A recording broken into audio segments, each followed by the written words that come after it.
நலன் ஏன் இங்கே இல்லைன்னு கேட்டிங்கன்னா, அவர் திருவண்ணாமலையில் கோயில் சாமி கும்பிட்டுருக்காரு. நல்லபடியாக எந்த தடங்களும் இல்லாமல் படம் ரிலீஸ் ஆகி வெற்றி பெறணுங்கிறதுக்காக ஒரு கோயிலில் உட்காந்துருக்காரு. அண்டு நலன் வந்து எல்லாருக்குமே ரொம்ப பிடிச்ச டைரக்டராக இருக்கார்.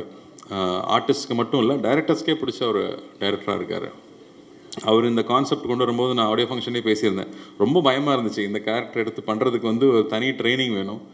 ஆனால் வந்து இதுக்கு நான் வரும்போதும் ட்ரைனிங் எடுத்துகிட்டு வரல, வந்து கற்றுக்கிட்டு தான் எல்லாமே. பட் பண்ணுறதை சின்சியராக பண்ணணும், எவ்வளோ பெஸ்ட்டாக பண்ண முடியும்னு ஒவ்வொரு நாளும் அதுக்கான ஹோம்ஒர்க் பண்ணி, அவருடைய படங்களை திரும்ப திரும்ப திரும்ப பார்த்து, அவரோட க்ளோஸ்அப்ஸை திரும்ப திரும்ப திரும்ப பார்த்து, அதை எப்படி கொண்டு வரலாம். ஏன்னா என் முகத்தை என்னாலே கொஞ்ச நேரம் பார்க்கவே முடியாது. அதில் அவர் முகத்தை கொண்டு வந்து பொருத்தணும்னா எப்படி பொருத்துறதுன்றது ரொம்ப பயமாக இருந்துச்சு. பட் நலன் மாதிரி ஒரு டெக்னீஷியன், ஜார்ஜ் மாதிரி ஒரு கேமராமேன் இருக்கும்போது, வெற்றி மாதிரி எடிட்டர்ஸ் இருக்கும்போது, அவங்களோட சப்போர்ட்டில் அதை ப்ரெசென்ட் பண்ண முடியும்னு நம்பிக்கை வந்துச்சு.